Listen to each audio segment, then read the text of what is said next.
Welcome to Monitor/Screen Introduction. I'll be showing you Vista, Windows 7, and 8.1 and 10. After you start your computer, the full screen is displayed. It is displayed on your monitor or the screen on your laptop. Here's a sample of a screen on a laptop with Vista operating system.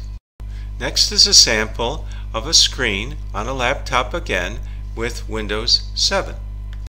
You see the same background image.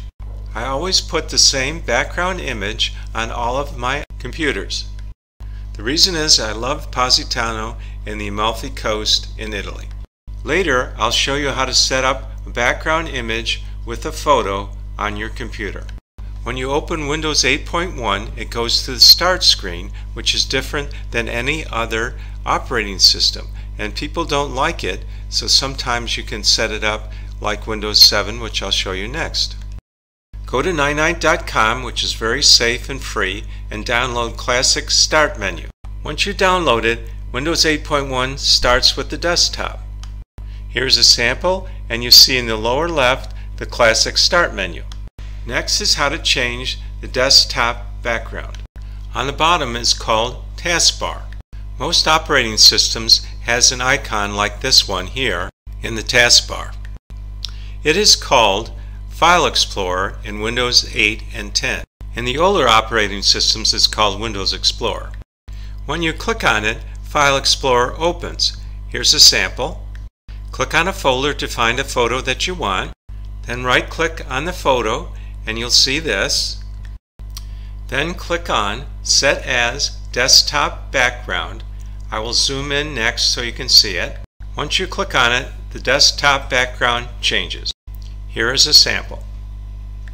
So what is the difference between taskbar and desktop?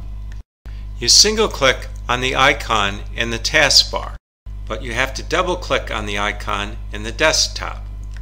Next is Windows 10. After that, I'll show you how to put icons in the taskbar.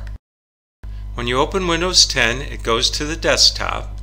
The Start menu is different, but you can always download, like I showed you before, the Classic Start menu. It also shows Search, the Web, and Windows. If you download the Classic Start menu, you may want to remove it, and I'll show you that next. You right-click on the taskbar, then hover over Search and click on Disabled. Then you don't see it. Next, I'm going to show you how to put an icon on the taskbar, which is called Pin to Taskbar. You right-click on an icon in the desktop, like CCleaner, and then click on Pin to Taskbar, and then you see it on the taskbar. This is the end. Thanks for watching.